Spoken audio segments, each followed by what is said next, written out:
नमस्कार साथियों, होलकर परिवार में आप सभी का स्वागत है। मैं अनुपात समानुपात की अगली क्लास लेकर आया हूं, तो सभी बच्चे एकदम कंसंट्रेट होकर इस वीडियो को देखना है और अपने नोट्स बनाना है बहुत अच्छे तरीके से। ये हमारी क्लास जितने भी गवर्नमेंट एग्जाम है सारे के लिए इंपॉर्टेंट होने वाली है, तो आप ध्यान से देखें। यहाँ पे देखो, यहाँ पर आप देख रहे होंगे क्वेश्चन आपकी नज़र के सामने है। यहाँ पर लिखा है कि एक्स चलो देखो, यहां पे दिख रहा है आपके लिए। चलो, यहां x प्लस बाय अनुपात x माइनस बाय बराबर 7/3। तो ध्यान रखना, अगर जैसे इस फॉर्म में आता है तो करना कैसे आपके लिए, x का मान कैसे निकालना है और y का मान कैसे निकालना है। तो आप ऐसा करोगे कि 7 का गुणा इसमें करोगे जो पास में इस दोनों में, और 3 का करोगे इन दोनों में। तो 7 अगर 3 का इसमें करेंगे तो यहाँ आ जाएगा 3x और यहाँ आ जाएगा हमारा 3y, और प्लस का है। अब 7 का करेंगे तो कितना आ जाएगा हमारा 7x और माइनस का 7y आ जाएगा। बराबर का निशान लगा देना, 7y इधर आएगा तो हमारे 10y हो जाएंगे, और यहाँ पर हमारा 3x इस साइड जाएगा तो कितना हो जाएगा 4x हो जाएगा, घट जाएगा। यहाँ से और काटेंगे तो ये 5 आ जाएगा, ये आपका 2 आ जाएगा, मतलब x का मान आ जाएगा 5 और y का मान आ जाएगा 2। फिर ए वाले मान हमें इसमें रखना है। x का मान कितना है 5 दूनी 10 प्लस y का मान कितना है 2 तिया 6 बटे में x का मान 5 है और y का मान 2 दूनी 4। तो आप कह सकते हैं सर 16 बटे में 1 आएगा। तो इस क्वेश्चन का जो आंसर रहेगा बेटा क्या रहेगा 16। समझ गए होंगे एकदम क्लियर। इसके बाद बेटा अगली क्वेश्चन पर चर्चा करें हम लोग। अगला क्वेश्चन हमारा कौन सा है, जे वाला। शानदार क्वेश्चन है, बहुत बढ़िया क्वेश्चन। क्या बोला है, कह रहे P अंग्रेजी विषय में विज्ञान से दुगना अंक प्राप्त करता है। किससे, जो अंग्रेजी हमारी वो साइंस से, किससे, साइंस से दुगना अंक। आप कहोगे सर इसमें 2 और इसमें 1। फिर बोला है अंग्रेजी और गणित के अंकों का जो अनुपात है वो 2:3 है। तो आप जी कहोगे सर अंग्रेजी में कितने हैं, 2 हैं। देखो कह रहा है ना, अंग्रेजी में 2 और गणित में कितने हैं, मैथ में हैं आपके 3। फिर आप कहोगे सर घबराने की आवश्यकता नहीं है, इंग्लिश की कॉमन कितने निकले, 2 निकले। तो ये रेशो वही की वही रहेगा, मैथ का कितना रहेगा 3 और यहाँ पे साइंस का कितना रहेगा 1। देखो जो बच्चे स्टार्टिंग कर रहे हैं वे बच्चे घबराएं नहीं, उनके लिए आराम आराम से समझ में आएगा।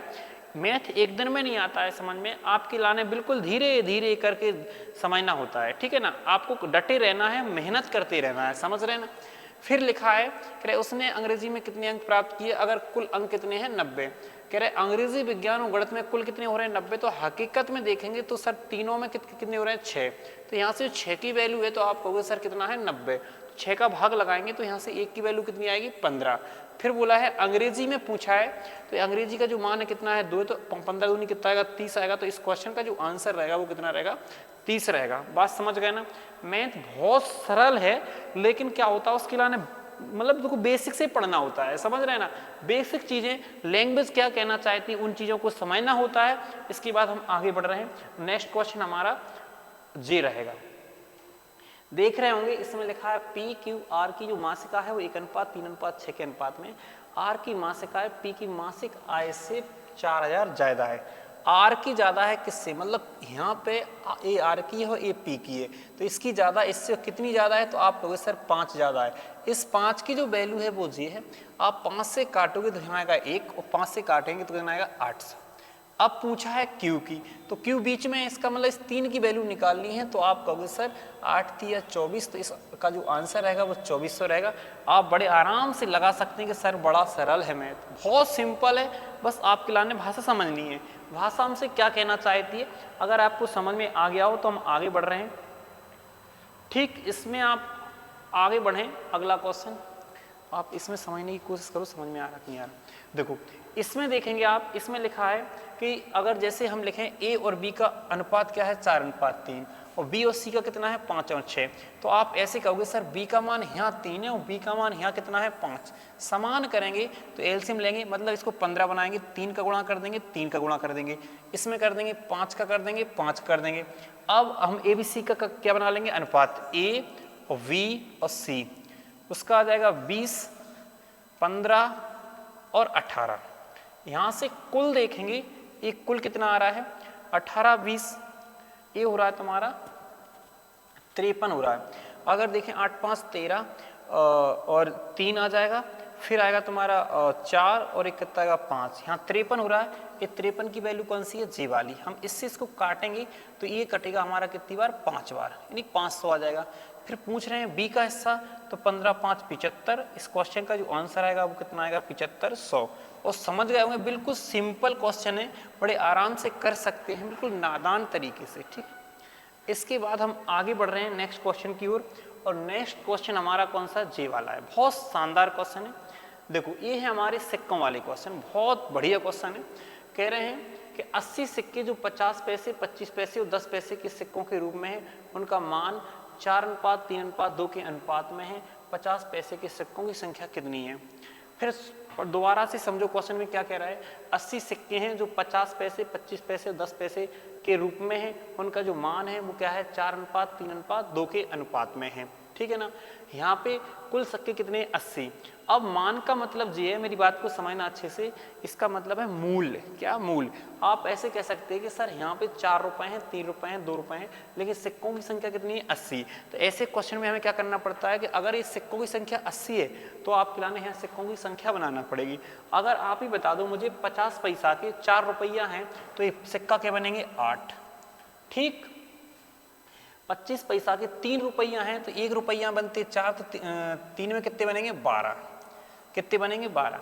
अब यहाँ 10 पैसा की, यहाँ 10 पैसा के 2 रुपया हैं, एक रुपया में 10 बनेंगे तो 2 रुपया में कितने बनेंगे, 20। तो कुल मिला के हम कहेंगे सर हमारे पास जो कुल सिक्के आ रहे हैं वो कितने आ रहे हैं, 40 आ रहे हैं, और 40 की जो वैल्यू है वो कितनी है, 80 है।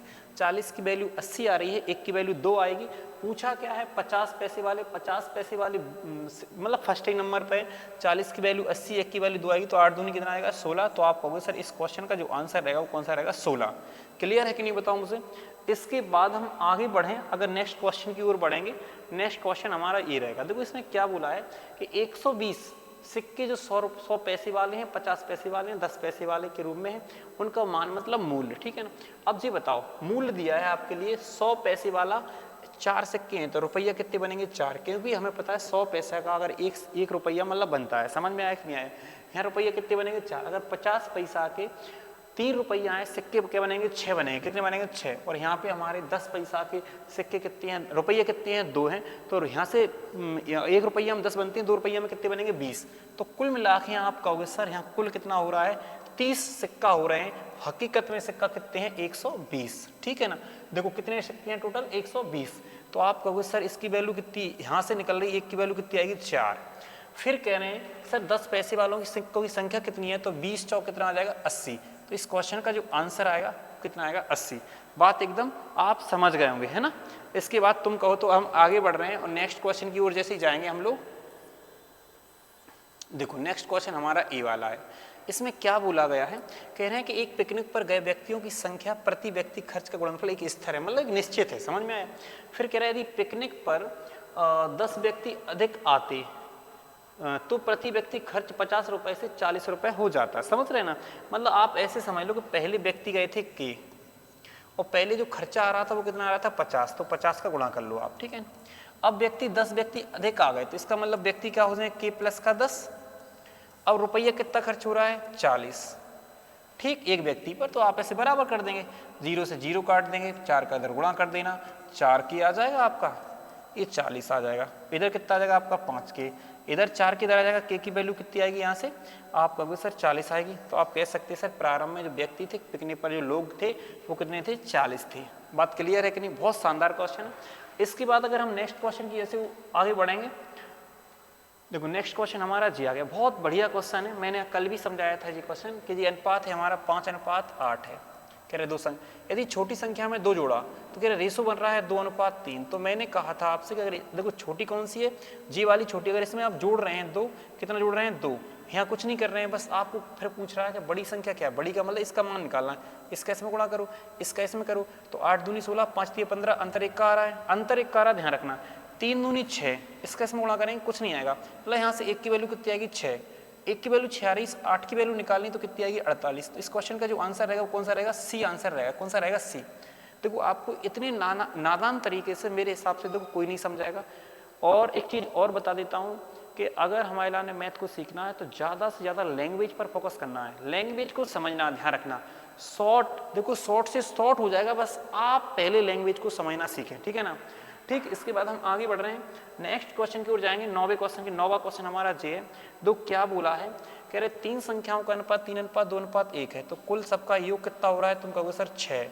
कह रहे योग का आधा 54 है, तो इसका मतलब योग कितना आएगा 108।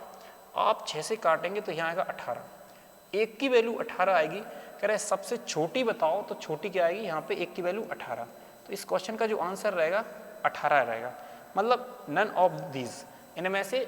कह रहे सबसे छोटी संख्या का वर्ग बताना है, सबसे छोटी संख्या कितनी आ रही है 18, और 18 का वर्ग कितना होगा 324, तो इसका जो आंसर आएगा वो 324 आएगा, लेकिन ऑप्शन में नहीं है, तो घबराने की आवश्यकता नहीं है। ठीक, हम आगे बढ़ें नेक्स्ट क्वेश्चन की ओर। 10वां क्वेश्चन देखेंगे, 10वां जी है, बहुत बढ़िया क्वेश्चन है। कह रहे 3 संख्याएं 2:4 के अनुपात में है और उनका योग का दुगुना 88 है, इसका मतलब वो जो योग रहेगा वो 44 रहेगा, मतलब योग का जो दुगुना है वो 88 हो रहा है, इसका मतलब योग कितना आएगा 44। यहाँ पर योग देखोगे तो आप कहोगे सर 11 आएगा, तो 11 की जो वैल्यू है वो कितनी रहेगी 44, ठीक है ना। एक की वैल्यू कितनी आएगी 4 आएगी। फिर पूछ रहे हैं तीनों में सबसे बड़ी, तो जी वाली रहेगी, तो 4 पंचे कितना होगा 20। कह रहे उसका आपको वर्ग बताना है, उसका क्या बताना है वर्ग, तो इसका वर्ग होता है आपका 400, तो इसका जो आंसर आएगा तो आप कह सकते हैं सर इसमें आंसर क्या रहेगा हमारा वी आंसर। क्लियर है ना। ठीक, घबराना नहीं है, अगर आप करेरा में हैं तो 100% होलकर स्टडी पॉइंट में आ जाओ, नहीं तो बेटा भटकते रहोगे, मैं लिख के दे रहा हूँ, मैथ नहीं सीख पाओगे, इस बात का ध्यान रखना बेटा, ठीक है ना। चलो इसके बाद मैं आगे बढ़ रहा हूँ, ये तो करवा दिया ना मैंने। चलो इसके बाद नेक्स्ट क्वेश्चन जी हमारा, देखो इसको भी मैंने करवा दिया। ये लिखा है एक थैले में 620 रुपए हैं। देखो इससे पहले जो मैंने क्वेश्चन करवाए थे वहाँ सिक्कों की संख्या दे रहा था, वीडियो को और दोबारा से देख लेना और तिबारा से देख लेना, बार बार देख लेना, इस क्वेश्चन को सीख लेना। यहाँ रुपए दे रहा है और इधर कह रहा है सिक्कों के रूप में 3:5:7 के अनुपात में, मतलब ये सिक्कों की संख्या है, बात को समझ रहे, सिक्कों की संख्या है। इसका मतलब है कि रुपए हैं, ये हमें 3 सिक्का हैं एक एक के, तो यहाँ पे रुपये कितने तैयार हो जाएंगे 3। 50 पैसा के हमारे पास 5 सिक्का हैं, तो रुपया बनेंगे 5/2, मतलब 5 सिक्का हैं, 5 सिक्का कैसे हैं 50-50 पैसा के, रुपया में कन्वर्ट करो तो तुम जो कहोगे सर 2 को भाग लगा लो 5/2 आ जाए। 10 पैसा के सिक्के कितने हैं 7, अगर जाए रुपया में चेंज करें तो 10 को भाग लगा दें, क्योंकि 1 रुपया में 10 सिक्के होते हैं। फिर इनका हम क्या लेंगे एलसीएम, जो बटे में आ गया उसका एलसीएम लेंगे, कितना आ रहा 10, सब में 10 का गुणा कर देंगे, इसमें 10 का गुणा कर देंगे, इसमें कर देंगे, इसमें कर देंगे, इससे ये कट जाएगा, इससे काटेंगे कितना आएगा 5 आएगा, यहाँ आ जाएगा तुम्हारा सीधा सीधा 30 आ जाएगा, और यहाँ आ जाएगा आपका 25 आ जाएगा, ये कितना आएगा 7। ये आ गया मूल्य का रेशो। फिर आप कहोगे सर 30 और 25 होता है 55 और 7 होता है 62। ठीक, 62 की वैल्यू होती 620 दी आपके लिए, 62 से काट देंगे तो यहाँ से सर आप कहोगे सर 10 आ जाएगा। यहाँ से फिर निकालना क्या है 1 रुपए के सिक्कों की संख्या, अगर इसमें गुणा करेंगे तो कितना आएगा 300। 300 आए रुपए, अगर हम 300 रुपए के लाने खुले करेंगे एक एक रुपए के, तो आप ऐसे कहोगे कि सर रुपए हैं एक एक के करेंगे तो 300 ही तैयार होंगे। बात समझ में आ गई। अगर और इनका पूछा होता तो आप कहते सर रुपया बनेंगे 250, लेकिन 1 रुपया में 2 होती तो सिक्का बनेंगे 500, रुपया बनेंगे 70, 1 रुपया में 10 होते हैं तो सिक्का बनेंगे 700। इस बात का आप अच्छे से ध्यान रखना। ये क्या है उनका जो मूल्य है, ये क्या है सिक्कों की संख्या है। बेटा पढ़ लो, नहीं पछताओगे, ये आपका टाइम पढ़ने का है, अभी समझ रहे हैं ना। ठीक, इसके बाद हम आगे बढ़ रहे हैं। आगे हमारा क्वेश्चन है जी वाला, कौन सा, ये हमने कर लिया है शायद, ये कर लिया है। इसके बाद नेक्स्ट क्वेश्चन हमारा कौन सा है जी वाला। देखो इसके बाद ये वाला क्वेश्चन है सेम उसी जैसा है, सेम उसी एक थैले में 25 पैसा 10 पैसा और 5 पैसे के सिक्के हैं, तो आप कहोगे सर 1 रुपया में 4 बनती है, 4 का भाग लगाओगे रुपया बनाने के लिए, इसमें लगाओगे 10 का भाग और इसमें लगाओगे 20 का भाग, क्योंकि अगर हम 5 जैसे 1 रुपया में 5 पैसे के सिक्के बनते हैं 20, इस बात का ध्यान रखना। 1 रुपया में 25 पैसे के सिक्के बनते हैं कितने 4, 1 रुपया में 10 पैसा के सिक्के बनते हैं 10, भाग लगा लो और रुपया में चेंज हो गया। एलसीएम कितना आ रहा 20, सब में 20 का गुणा कर लो, यहाँ भी 20 का गुणा कर लो, यहाँ भी 20 का गुणा कर लो, यहाँ भी 20 का गुणा कर लो, 20 से 20 कट जाएगा, 0 से 0 कट जाएगा, 4 से काटने कितना जाएगा 5। तुम कहोगे सर 5 एकम 5 और 2 दूनी 4 और 3 एकम 3, कुल कितना हो रहा है 12 हो रहा है। और 12 की वैल्यू बेटा शायद कहीं मिस्टेक कर दी मैंने क्या, 25 पैसा के 4, तो 1/4, तो 4 पंचे 20 आ गया, सही है। 10 पैसे वाले हैं तो 10 का हमने भाग लगाया इसमें, ठीक है, सही है। और इसमें 20 का भाग लगाया तो 20 से तो 20 कट गया, ठीक है ना। और यहाँ 2 दूनी 4 आ गया और केवल 5 आ रहा है। चलो देखते हैं अपन लोग, तो इसकी वैल्यू कितनी आ रही, 12 की वैल्यू आ जाएगी जी, ठीक। कुल कितने हैं, 150 रुपये। 12 की वैल्यू अगर 12 का हम भाग लगाते हैं, मान लो हमने भाग लगा दिया 12 का, ठीक। अब हमें 10 पैसे वाले निकालना, मतलब इसके निकालना है, तो हमें 4 में गुणा करेंगे हम किसका, 150 गुणा में 12। 4 से काटेंगे तो कितना आएगा, 3, 3 से काटेंगे तो ये 50 रुपये बनेंगे। कितने रुपए आएंगे, 50 रुपये। लेकिन क्या पूछे हैं, सिक्के। अगर देखो हमें पता है 1 रुपये में 10 पैसे कितने बनते हैं, 10 बनते हैं। 50 रुपया है तो इसके कितने बन जाएंगे, 500 सिक्के बनेंगे। कितने बनेंगे, 500 सिक्के। बात क्लियर है ना। अब देखो आगे बढ़े, आगे बढ़े, एकदम क्लियर है। इसके बाद में देखो अगला क्वेश्चन हमारा ये रहा, बढ़िया क्वेश्चन है। 143 किताबों को 1/2, 1/3, 1/4 के अनुपात में 3 छात्रों में वितरित करना है। तो पहले छात्र को प्राप्त करने वाली किताबों की संख्या बतानी है। तो आप सबसे पहले एलसीएम ले लो और गुणा कर दो। तो हम एलसीएम कितना आ रहा, 12, 12 का अपन गुणा कर लिए, 12, 12 और 12। 2 से काटें कितना आएगा, 6, 3 से काटें कितना आएगा, 4, 4 से काटें कितना आएगा, 3। कुल कितना हो रहा है, 6, 4, 10, 3, 13। 13 का इसमें भाग लगा देंगे तो 11 आ जाएगा। कह रहे हैं पहले छात्र तो 11 का 66 रहेगा। तो इस क्वेश्चन का जो आंसर रहेगा वो कितना रहेगा, 66। आपको सर पहले छात्र को 66 किताबें मिल जाएंगी, ठीक है ना। इसके बाद देखो अपन लोग आगे बढ़ रहे हैं। आगे है हमारा जी क्वेश्चन, बहुत बढ़िया क्वेश्चन है, सेम उसी जैसा है। ये आपको कमेंट्स बॉक्स में बता देना, ठीक है। अगर वीडियो को पूरा देखें, हमें पता है तुम वीडियो पूरा नहीं देखेंगे, ठीक है ना। इसके बाद अगला क्वेश्चन, एक क्वेश्चन बहुत अच्छा बेटा। यहाँ पे ये बोला है कि एक हीरे, क्या मैं साइड में हो जाऊँ, ब्लर हो रहा है बहुत ज़्यादा, क्यों, चलो बेटा ब्लर हो रहा है, 1 मिनट, ब्लर क्यों हो रहा है, चलो ठीक है बेटा। देखो ये क्वेश्चन जो हमारा है, हम इसमें क्या लिखा, एक हीरे का मूल उसके भार के वर्ग के अनुक्रमानुपाती। अनुक्रमानुपाती का मतलब होता है समानुपाती। आप कहोगे सर इसका भार कितना, 3:5:7 के अनुपात में टूट गया, मतलब टूट गया। अब देखो कुल भार देखेंगे तो 7, 5, 12, 3 कितना हो जाएगा, 15। लेकिन उन्होंने कहा सर इनके भार के वर्ग के अनुपात समानुपाती है। तो आप कहोगे सर इसका जो मूल आना चाहिए वो आना चाहिए 9, इसका आना चाहिए कितना, 25, और इसका कितना आना चाहिए, 49। जब टूट गया तब ऐसे टुकड़ों में बट गया। लेकिन जब पूरा इकट्ठा था तो इसका कितना आना चाहिए था, मूल 225 रुपया। जब टूट गया तो उसकी रेट कम हो गई। जोड़ कर देख लो आप, 49 और 25 जोड़ेंगे और 9 जोड़ेंगे तो यहाँ पर 9, 5, 14 और 9 की 83 हो रहा है। कितना हो रहा है, 83। आप कहोगे सर जो अगर यहाँ देखेंगे कि 83 मतलब इसका टूटने के बाद 83 बन रहा हो, पहले कितना था 225, तो घाटा कितना क्या हो गया। तुम कहोगे सर इसमें घटाओ आप, 5 में 3 गया, मतलब 142 आएगा। कितना आएगा, 142। 142 मतलब हानि हो गई इतने की, तो 142 की वैल्यू है अपनी जे। इससे काटेंगे तो ऐसे कट जाएगा, कितना जाएगा 100। फिर वो जे कह रहा है कि हीरे का वास्तविक मूल्य कितना है। तो वास्तविक मूल्य तो जितना होना चाहिए, जब एक की वैल्यू 100 आ रही है तो आपको सर 22,500। तो इसका आंसर कितना रहेगा, 22,500। बड़े आराम से कर सकते हैं, बहुत ज़्यादा सरल है, ठीक है। इसके बाद देखो इसी जैसा सेम क्वेश्चन अगला वाला है। अब अगला वाला आप कमेंट्स बॉक्स में बताओगे, शानदार क्वेश्चन है। इस वाले को कमेंट्स बॉक्स में बताना आपके लिए कि क्वेश्चन मतलब कितना इसका आंसर आ रहा है, ठीक है ना। इसके बाद अगर हम आगे बढ़ेंगे, नेक्स्ट क्वेश्चन जी है बेटा।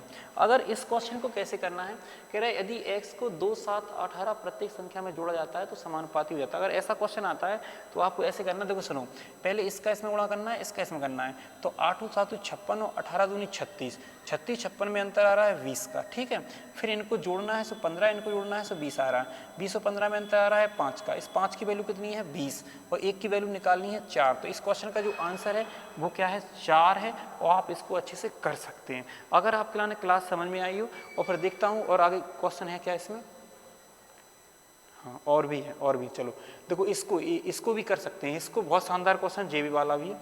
देखो वैसे इसको कमेंट्स बॉक्स में बताओ आप, मैंने ऐसा करवा दिया। मध्य अनुपात का मतलब आपको पता है, मतलब जो मध्य दो संख्याएं निकलती हैं उसका अंडर रूट लेना पड़ता है। मध्य अनुपात मैंने पढ़ा दिया, इसको भी आपको कमेंट्स बॉक्स में बताना है। और चलो ठीक है, आज की क्लास खत्म हो गई है। अगर आपको क्लास समझ में आई, जो बच्चे नए हैं इस चैनल पर, तो आप चैनल को सब्सक्राइब कर लें और अपने मित्रों के पास शेयर जरूर कर दें और वीडियो को लाइक कर देना। फिर मिलते हैं नेक्स्ट वीडियो में, तब तक के लिए जय हिंद।